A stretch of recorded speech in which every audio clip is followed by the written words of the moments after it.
Je viens d'une famille d'enseignantes. Ma mère est enseignante, sa famille au complet, soit surintendant, direction d'école, enseignant. Donc, je pense que c'est venu naturellement. Ça fait partie de comme qui j'étais.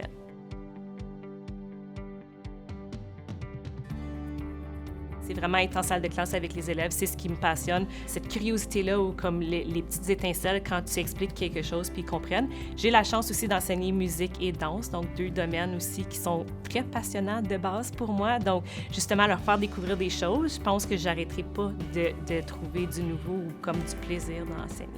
Je dirais comme ce sentiment de confiance, de se sentir bien en salle de classe, c'est le numéro 1. S'ils ne se sentent pas bien, ils ne peuvent pas être eux-mêmes, ils n'essaieront pas des nouvelles choses, donc définitivement le sentiment de confiance. Avec le contexte de la pandémie, c'est certain que les élèves étaient habitués d'être devant un écran qui n'est pas une personne, donc c'est beaucoup plus facile d'être distrait, pas porter attention. Donc revenir à justement développer la relation puis avoir le sentiment de confiance, c'était vraiment important.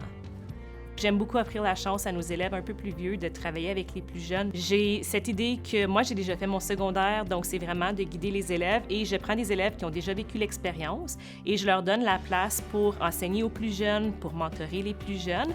Ça leur donne une confiance et après ça, plus tard, ils le mettent en pratique. Et aux jeunes, ça leur donne un exemple qui n'est pas la madame en avant de la classe, c'est vraiment quelqu'un qui est plus près de leur réalité. Ils reviennent même après leur secondaire pour dire à quel point ils ont aimé ça parce que ça leur a permis justement de découvrir soit des passions ou des intérêts qu'ils n'avaient pas avant.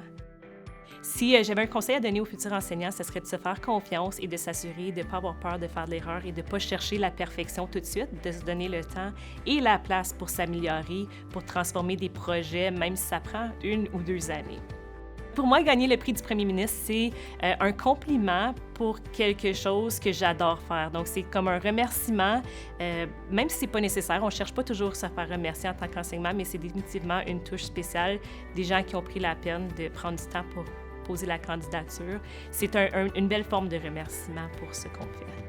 Si quelqu'un voulait passer à travers le processus, je dirais de ne pas avoir peur du travail parce qu'en bout de ligne, c'est pour la personne qu'on le fait. Donc, investir de temps pour que la personne ait la chance d'être remerciée ou félicitée, ça vaut la peine.